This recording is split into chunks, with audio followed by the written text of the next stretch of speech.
Hello प्यारे दोस्तों, आप सभी कैसे हैं? आशा करता हूँ कि आप सभी लोग बिल्कुल अच्छे होंगे। आप अपने गांव समाज में अथवा अस्पताल में एक बोर्ड ज़रूर देखते होंगे जिसमें ये लिखा होता है कि यहाँ भ्रूण हत्या नहीं किया जाता है। आपको मालूम है, भ्रूण हत्या अथवा गर्भपात कराना कानूनन अपराध है। आज हम लोग इस वीडियो के माध्यम से जानने का प्रयास करेंगे कि भ्रूण हत्या क्या होता है, साथ ही साथ इसके अन्य बिंदु पर बात करते हुए ये जानने का प्रयास करेंगे, अगर कोई व्यक्ति महिला की सहमति से गर्भपात कराता है तो वह भारतीय न्याय संहिता की किस धारा के तहत आरोपी होगा और उस धारा के तहत क्या प्रावधान किए गए हैं। यह वीडियो बिल्कुल इंटरेस्टिंग है, आप हमारे साथ बने रहें। चलिए बिना देर किए हुए हम वीडियो को स्टार्ट करते हैं। सबसे पहले हम ये जानने का प्रयास करते हैं कि भ्रूण हत्या क्या होता है। अगर मैं सरल शब्दों में आपको बताना चाहूँ तो इसका तात्पर्य ये है कि महिला के पेट में अथवा गर्भाशय में पल रहे शिशु को गर्भाशय में अथवा पेट में ही मृत्यु कारित करने की घटना को भ्रूण हत्या कहते हैं। आइए सबसे पहले हम ये जानते हैं कि वह कौन सी कंडीशन है जिसके अंतर्गत महिला अपना गर्भपात करा सकती है।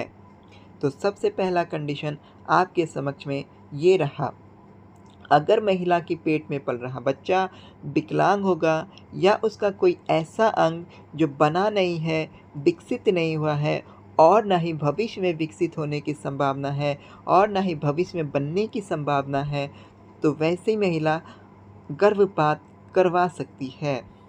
साथ ही साथ दूसरा कंडीशन ये कहता है कि गर्भ में पलने वाले बच्चे के कारण महिला की शारीरिक अथवा मानसिक स्वास्थ्य को हानि पहुंचने वाला है, जिसके कारण कि उसकी मृत्यु हो सकती है या फिर उसकी जान को खतरा है, तो वैसे कंडीशन में महिला जो है गर्भपात करा सकती है। उसके अलावा एक कंडीशन ये है कि अगर महिला के साथ बलात्कार किया गया है तो उस दौरान महिला गर्भवती हो जाती है, तो वैसी महिला भी गर्भपात करा सकती है। नेक्स्ट पॉइंट ये है कि अगर महिला सेक्सुअल इंटरकोर्स करते समय अथवा संभोग करते समय प्रोटेक्शन का यूज़ करती है और वह प्रोटेक्शन विफल हो जाता है, उस कंडीशन में महिला गर्भवती हो जाती है, तो उसके पास अधिकार है, प्रायोरिटी है कि वह गर्भपात करवा सकती है। इसके अलावा लास्ट पॉइंट ये है कि अगर महिला नाबालिग है तो ऐसी अवस्था में भी वह गर्भपात करवा सकती है। उम्मीद करता हूँ कि महिला के द्वारा जिन जिन परिस्थितियों में गर्भपात करवाया जा सकता है वो आपको आसान तरीके से समझ में आ गया होगा। चलिए अब हम देखते हैं कि महिला का गर्भपात किन डॉक्टरों के द्वारा करवाया जा सकता है। उपरोक्त दिए गए शर्तों में से किसी एक भी शर्त को फॉलो करते हुए महिला अगर अपना गर्भपात करवाती है तो इसके लिए यह लाजमी है कि वह वैसे डॉक्टर से अबॉर्शन करवाएगी जो एमटीपी से मान्यता प्राप्त होगा। दूसरा पॉइंट ये है कि अगर महिला 12 सप्ताह की गर्भवती है तो वह एक डॉक्टर की सलाह से अपना गर्भपात करवा सकती है। इसके अलावा अगर महिला 12 सप्ताह से अधिक और 24 सप्ताह से कम की गर्भवती है तो वह 2 डॉक्टर की सलाह लेगी, उसके बाद ही उसका अबॉर्शन किया जा सकता है। अब आप हमें ये बताएंगे कि अगर महिला 24 सप्ताह से अधिक की गर्भवती हो तो उस कंडीशन में क्या उसका गर्भपात करवाया जा सकता है? आप हमें अपना जवाब कमेंट बॉक्स में ज़रूर दें। चलिए अब हम जानते हैं, अगर महिला अपनी सहमति देती है और उसका गर्भपात करवाया जाता है तो भारतीय न्याय संहिता की किस धारा के तहत क्या प्रावधान किए गए हैं। भारतीय न्याय संहिता की धारा 88 कहती है कि जो कोई भी व्यक्ति गर्भवती महिला की सहमति लेकर उसका अबॉर्शन करवाता है, यदि ऐसा गर्भपात महिला की जान ना बचाने के आशय से किया गया है, तो इस घटना में शामिल सारे व्यक्ति आरोपी माने जाएंगे। सरल शब्दों में हम कहें तो यदि कोई व्यक्ति महिला की सहमति लेकर उसका गर्भपात करवाता है, यदि ऐसा गर्भपात महिला की जान बचाने के आशय से किया गया है, तो इसमें संलिप्त व्यक्ति आरोपी नहीं माने जाएंगे। इसके अलावा अगर महिला की जान ना बचाने के आशय से उसका गर्भपात करवाया जाता है, तो इस घटना में शामिल सारे व्यक्ति आरोपी माने जाएंगे। हमने आपको वीडियो की स्टार्टिंग में ही वो 5-6 कंडीशन बता दिए हैं जिसमें कि महिला अपना गर्भपात करवा सकती है। उन कंडीशन को छोड़कर अगर कोई व्यक्ति महिला की सहमति लेकर उसका अबॉर्शन करवाता है, तो वह व्यक्ति भारतीय न्याय संहिता की धारा 88 के तहत आरोपी माना जाएगा। चलिए इस धारा को हम एक एग्जाम्पल से समझने का प्रयास करते हैं। इस धारा से संबंधित पहला एग्जाम्पल आपके समक्ष ये रहा। चलिए हम लोग आसान तरीके से समझने का प्रयास करते हैं। रेखा कुमारी और सुरेश कुमार आपस में दोस्त होते हैं तथा दोनों एक ही वर्ग में पढ़ते हैं। इन दोनों की दोस्ती धीरे धीरे प्यार में बदल गई। उसके बाद सुरेश कुमार शादी का झांसा देकर रेखा कुमारी के साथ शारीरिक संबंध बनाने लगा। शारीरिक संबंध बनाने के दौरान उसने रेखा कुमारी का आपत्तिजनक फ़ोटो एवं वीडियो को कैप्चर कर लिया। वीडियो और फोटो की धमकी देकर वह उसके साथ लगातार शारीरिक संबंध बनाता रहा, जिससे कि रेखा कुमारी गर्भवती हो गई। जब रेखा कुमारी ने गर्भवती होने की सूचना सुरेश कुमार को दी, तो वह गर्भपात का दवा लेकर आया और कहा कि इससे हमारी और तुम्हारी समाज में छवि खराब हो जाएगी। इस बात से रेखा कुमारी सहमत होते हुए गर्भपात की दवा खा लेती है।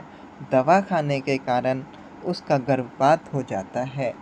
उपरोक्त एग्जाम्पल से यही सीखने को मिलता है, जब कोई महिला गर्भपात करने की सहमति देती है और कोई व्यक्ति उसकी सहमति पाकर उसका गर्भपात करवाता है, तो वह व्यक्ति भारतीय न्याय संहिता की धारा 88 के तहत आरोपी माना जाएगा। आप हमें एक सवाल का जवाब दीजिए, क्या यहाँ रेखा कुमारी आरोपी मानी जाएगी? आप अपना जवाब कमेंट में ज़रूर दें।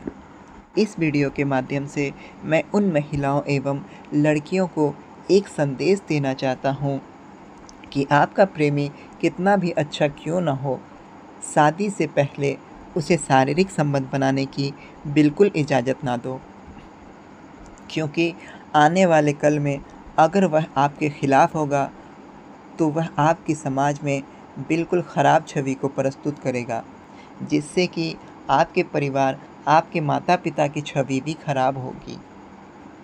क्योंकि कोई भी लड़की अपने माता पिता का सम्मान होता है, इज़्ज़त होता है, उसका अभिमान होता है। आप अपने माता पिता का अभिमान ना टूटने दें। आशा करता हूँ आपको मेरी बात समझ में आई होगी। चलिए अब इस धारा से संबंधित किए गए प्रावधान को हम देख लेते हैं। धारा के तहत किए गए प्रावधान को हम बारी बारी से देख लेते हैं। अगर हम बात करते हैं कि महिला 12 सप्ताह की गर्भवती है, तो उस कंडीशन में क्या प्रावधान किए गए हैं।